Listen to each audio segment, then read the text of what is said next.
लगा कि इतना इम्प्रेस हुआ कि इसने 100 रुपए उस मंदारी को बंदर के द्वारा दे दिए।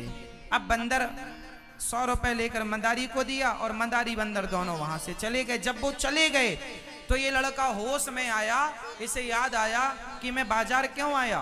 जब इसे याद आया कि पिता ने भेजा फलाने काम के लिए, पर पैसे तो मंदारी लेकर चला गया।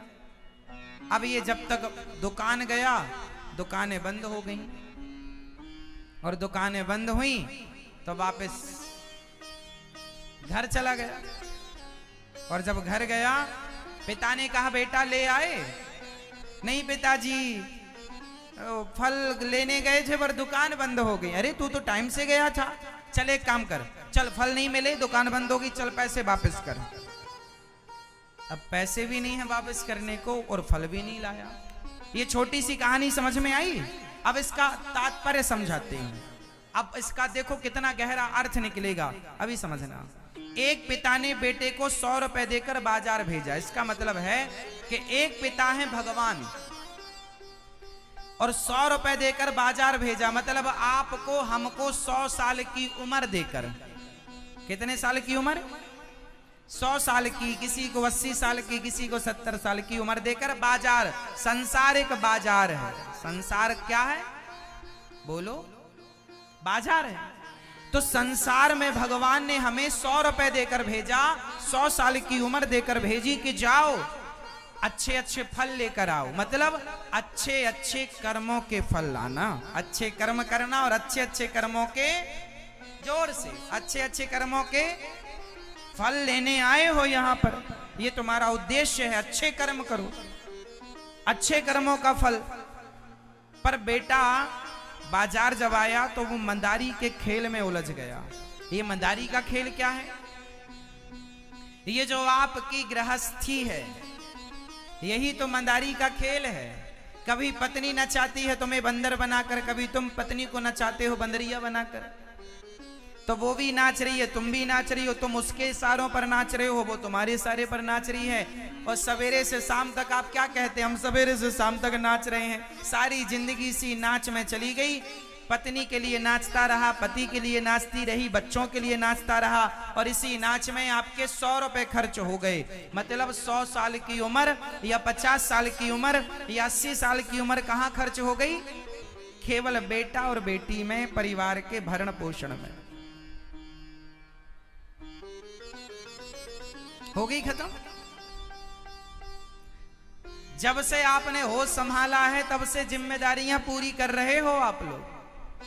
पूरी हो पाई? तुम्हारे पूरे होने का टाइम आ गया, लेकिन ये जिम्मेदारियां, काम पूरा नहीं हुआ। रोज सवेरे जागना, रोज सवेरे नहाना, नाश्ता करना, भाग जाना काम के लिए, काम करके आना, फिर खाना पीना, घूमना फिरना, सो जाना, फिर सवेरे जागो, फिर काम करो, फिर सो जाओ, फिर जागो, फिर सवेरे काम करो, फिर यही क्रम चल रहा है। बताओ इसके अतिरिक्त क्या है आपके जीवन में? रोज वही काम करते हैं आप। कल भी बर्तन धुले थे, आज भी धुले, आगे भी धुलना है। कल भी नाश्ता किया, आज भी नाश्ता किया, कल भी खाए, आज भी खाए, कल भी सोए, आज भी सोए। क्या नया है आपके जीवन? वही रिपीट कर रहे हैं आप लोग। वही टाइम, 10 बजे जाना, 4 बजे आना, वही है। वही दुकान, वही मकान, वही फैक्ट्री, वही बिजनेस, वही व्यापार, वही लोग, इसी में उम्र चली गई। और पिता ने पूछा, जब तक आपको समझ में आया कि ये मानव शरीर क्यों मिला, तब तक दुकानें बंद हो गई। मतलब आपको जब तक ये पता लगता है कि हमारा शरीर क्यों हमें मिला, हम क्यों आए, जब तक ज्ञान होता है तब तक दुकानें बंद होने की स्थिति आ जाती है। दुकानें बंद मतलब आंखें बंद होने की स्थिति, मतलब मौत की घड़ी आ जाती है। और जब वापस गए तो भगवान ने पूछा, 100 रुपए दिया था, 100 रुपए का हिसाब दो। बताओ जरा, क्या आप लोग 100 रुपए का हिसाब दे सकते हैं? मैं आपसे पूछूं, आपके पास जितनी उम्र है, इस उम्र का हिसाब दे सकते हैं आप? किस लिए आपको उम्र दी गई थी? कहां खर्च करने को दिया गया था और आप कहां खर्च कर रहे हैं? अच्छे अच्छे कर्मों को करने के लिए आपको आयु दी गई थी, पर आप सारे बुरे कर्म कर रहे हैं।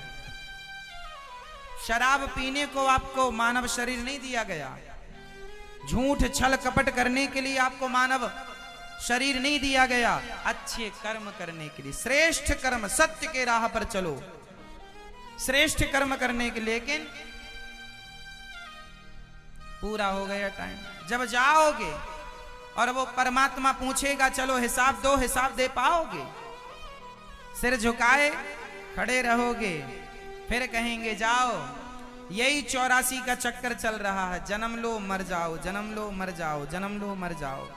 आप लोग करोड़ों बार जन्म ले चुके हैं और आप लोग करोड़ों बार मर चुके हैं इसके पूर्व में, और फिर आपकी तैयारी है फिर किसी का बेटा बेटी बनने की। इसलिए हम कहते हैं मानव शरीर को पाकर अब किसी शरीर को ना पाया जाए, भगवान के हो जाना सबसे बड़ा अच्छा कार्य है। भगवान के हो, अब किसी ये जन्म मृत्यु के चक्र से छूटना, कब तक पिसेंगे ये चक्की में? और कितना? आप लोगों को तो पेट ही नहीं भरता, पिसते रहते हो।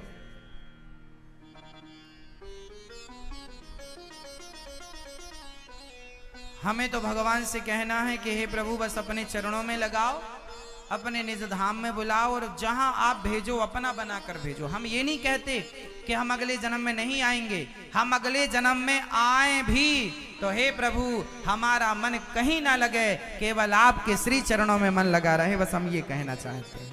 हम ये नहीं कहना चाहते कि अगले जन्म में हम ना आए, भगवान जहां भेजेंगे वहां जाएंगे।